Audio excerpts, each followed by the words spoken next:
Kia ora, and welcome back to Safety Unplugged. I hope you all are keeping well, especially those tuning in from here in beautiful Taranaki. Winter is definitely on its way. The mornings are crisp, and there is that sharp chill in that air that tells you it's time to bring out the woolies. Just this morning, I lit up the fireplace at home, and let me tell you, it's been a game changer. The warmth spreads through the whole house, giving it perfectly cozy feel. It's not just comforting, it's also economical. One of the local electricity providers I'm with actually offers free electricity from 9 p.m. to 12 p.m. So it's been a great way to keep energy costs down while staying warm naturally. Smart choices in energy, they go a long way, don't they? Now, speaking of smart choices, today we are diving into something that is essential, especially if you are working with major hazard facilities or petroleum installations. The verification of safety critical elements or SCEs. This might sound technical, and it is, but it is also absolutely fundamental to ensuring safety at site where risk, if unmanaged, can have a serious consequences. We will be unpacking this concept by drawing on guidance from WorkSafe New Zealand, particularly a technical bulletin that lays out the structured approach to SCE verification. Whether you are managing a new facility or maintaining an existing installation, this is the information you need to hear.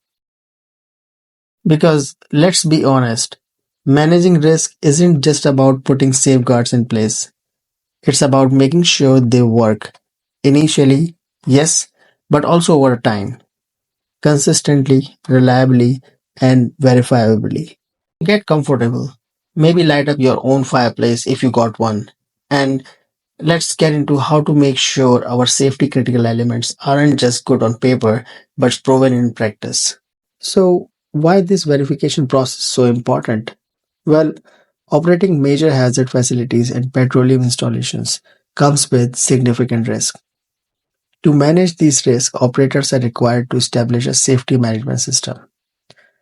A key part of this system, as mandated by Health and Safety at Work for the Major Hazard Facilities Regulation 2016 and the Health and Safety at Work Petroleum Exploration and Extraction Regulation 2016, is the requirement for verification from an independent and a competent person, an ICP, that safety critical elements are suitable and will perform their intended functions. This isn't a one-time check just when a facility is built. Verification by an ICP is required for both new and existing facilities to ensure SCEs remain effective and reliable throughout their service life. The operator or a permit operator is the duty holder and remains accountable for ensuring the verification happens, both for initial and ongoing suitability. While the ICP provides the crucial independent review, the operator is still responsible for managing risk through their safety management system.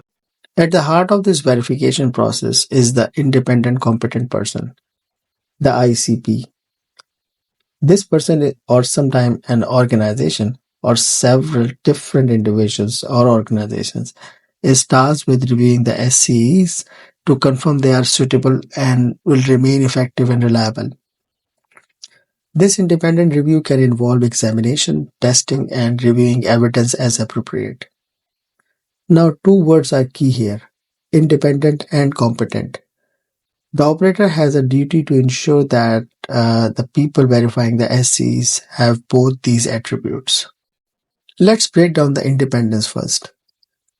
Regulation 4 of the Petroleum Exploration and Extraction Regulation provides a definition, which WorkSafe applies in this context to major hazard facilities as well. A person is considered independent if their function doesn't involve examining something they have had a level of responsibility for that could compromise their objectivity. If they do examine something they have had been involved with, they must be sufficiently independent from the line management of that thing to ensure objectivity. They must be also be sufficiently free from the influence that could compromise their independence. And that includes influence of any operational or financial nature. WorkSafe clarifies that this doesn't always mean the verification must be done by a third party. However, true independence means the person is free from influence and can report their verification result without fear of repercussions. Why is independence so vital? The source lists several reasons: to avoid undue management pressure and to avoid misunderstanding, bias, or entrench option within a team, to remove the personal obligation or social pressure that might sway judgment, and to ensure awareness of new technology or practices, preventing outdating approaches. If multiple ICPs are involved, the operator's safety management system needs to define how their work is coordinated to ensure all parts of the verification schemes are covered and interfaces are managed effectively. One ICP should have an oversight role in this scenario. Now let's look at competence.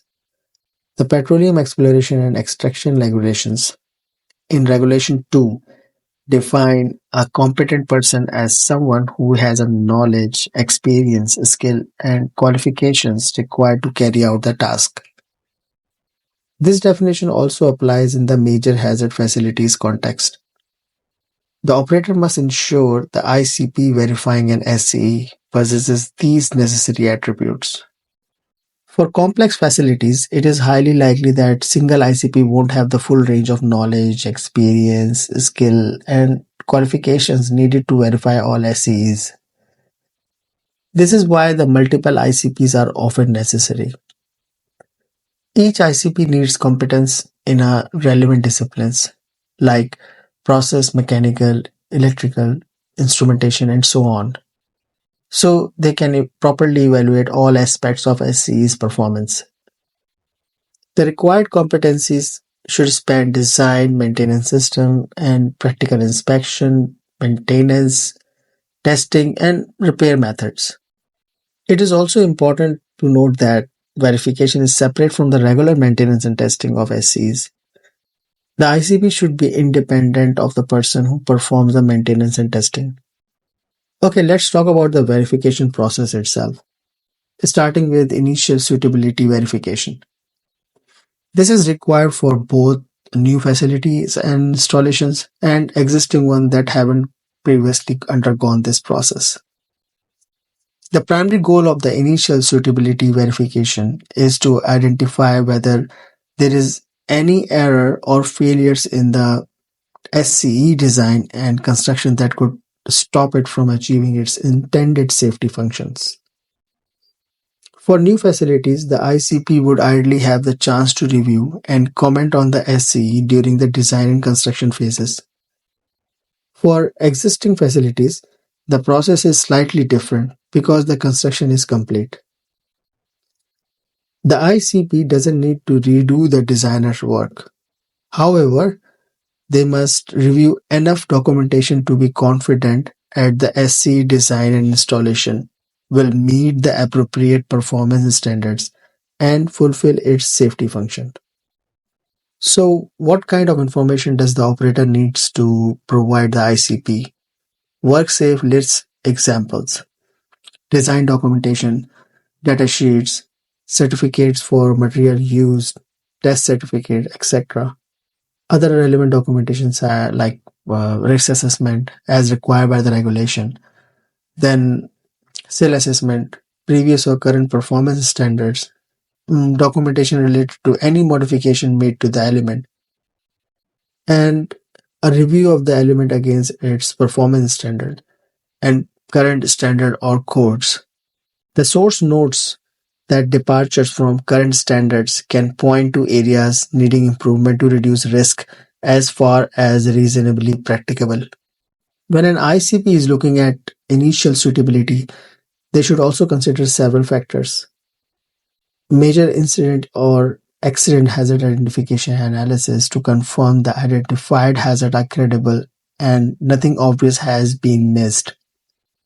SC selection methodology to check how the SCs were chosen if the resulting list is adequate. Also, the performance standard, whether they are defined and appropriate, and SCE conditional review, where they specifically looking at the construction and commissioning processes. A critical requirement of the ICP is that they must physically visit the facility and view the installed SCE to verify its suitability. Simply reviewing the picture isn't sufficient, as pictures can be out of date or misleading. ICPs needs to fully understand the risk if their verification is incorrect. SCE verification isn't one-off event. After the initial suitability is confirmed, ongoing monitoring and verification of SCE suitability is required according to the regulations. This ensures that SCE remains effective and reliable throughout their operation life. Ongoing verification typically results in updated reports. During ongoing operations, several assurance activities are examples of things that help confirm continued suitability, like inspection, maintenance, testing, and repair, and identification and remedy of failures. For example, degraded performance, deviations, and deferred assurance activities. Also, investigation of unanticipated demands placed on SCEs. The ICP role in ongoing verification involves reviewing information to confirm that the SCE continues to be suitable, effective, and in good repair and condition. This relies heavily on ICP's competence and includes considering the operator's safety management system and processes used to manage the SCEs. Facility and process changes or modification can have a significant impact on the ongoing suitability of SCEs.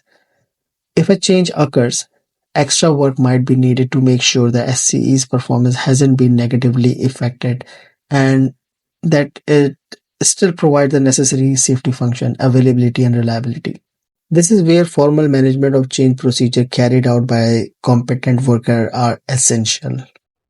When an ICP is considering ongoing suitability verification, they should look at these aspects: checking if inspection, maintenance, and testing are appropriate, and witnessing critical function test. SCE performance and conditional review. This involves things like conditional monitoring, visual inspection, reviewing reliability and availability records, evaluating maintenance records, examining failure rates, and assessing how actions from inspection have been managed. Also, the management of plant changes and modification, that how changes are assessed and controlled in relation to SCEs. To show that SCEs are still suitable and meeting their performance standards, routine verification should be performed to check their condition. The operator decides how often this routine verification happen and should document it in their safety management system. WorkSafe doesn't specify the exact frequency, but will assess if the operator's chosen frequency is appropriate based on the facility scale, size, and risk profile. A fundamental concept underpinning SC verification is the performance standard. Performance standards are required for all major incidents or major incident control measures, and that definitely includes safety critical elements. A performance standard essentially describes the objective and the specific criteria that the SCEs are measured against. These criteria typically cover functionality, availability, reliability, survivability, and how the SCE interacts with other systems. They also include the associated assurance activities and the pass or fail criteria for those activities. The ICP's verification should confirm two things regarding performance standard: that the performance standard exists for each SCE and that the SCE actually achieves the requirement outlined in its performance standard. And when performing the verification, WorkSafe expects operator to provide the ICPs with sufficient information about SCEs. This allows the ICP to confidently determine if the SCEs are suitable and are likely to be effective if they are ever needed. We touched on some of the information earlier when discussing initial verification documentation. For ongoing verification, this would include record for maintenance, testing, inspections, and performance monitoring. Despite best efforts, sometimes an ICP might not be able to verify an SCE as suitable or maintainable. This could due to missing information, the condition of the SCE itself, or other issues. If an ICP encounters such a situation, they are obliged to make the operator aware of their finding as soon as possible. This is a critical communication point. So, when the operator become aware of SCE verification issue or finding, they must address it as on priority. Ignoring or delaying action is not an option due to the safety critical nature of the elements involved. Addressing a verification findings might require significant action. In some cases, it could mean replacing the SCE with a different one and can be verified as suitable. In some cases, it could mean replacing the SCE with different one that can be verified as suitable. In more serious circumstances, it might even be necessary to temporarily shut down the facility or installation until a full risk assessment is done and appropriate actions are taken to ensure safe operations. This highlights why the ICP role is important. They provide an independent check that can uncover issues before a major incident occurs. To wrap things up, the verification of safety critical elements by an independent and a competent person is a cornerstone of a safety management at major hazard facilities and petroleum installations under New Zealand regulations. It involves a rigorous process of reviewing design, assessing condition, examining evidences, and confirming that these crucial service components not only meet the required performance standards initially, but also remain suitable and effective throughout their service life. The independence and competence of the verifier are paramount to avoid common pitfalls and ensuring objectivity. The operator retains accountability, but relies on the ICP for that vital independent check. If issues are found, they must be addressed urgently. This entire process is supported by WorkSafe guidance, including the technical bulletin we have discussed today, and is linked to the key regulations like Major Hazard Facility Regulations and Petroleum Exploration and Extraction Regulations. WorkSafe also provides other relevant guidance, such as good practice guidelines on safety assessment, safety management system, safety cases, and interpretive guidelines for petroleum installation. Thank you for joining us today as we explored this critical aspect of industrial safety. Understanding the requirement for SCE verification is vital for maintaining safe operations and preventing major accidents. Remember, the details we have discussed are based on the WorkSafe guidelines provided. You can find links on the technical bulletin and other resources on the WorkSafe website. I will be back with a new topic soon. Until then, stay safe, stay strong.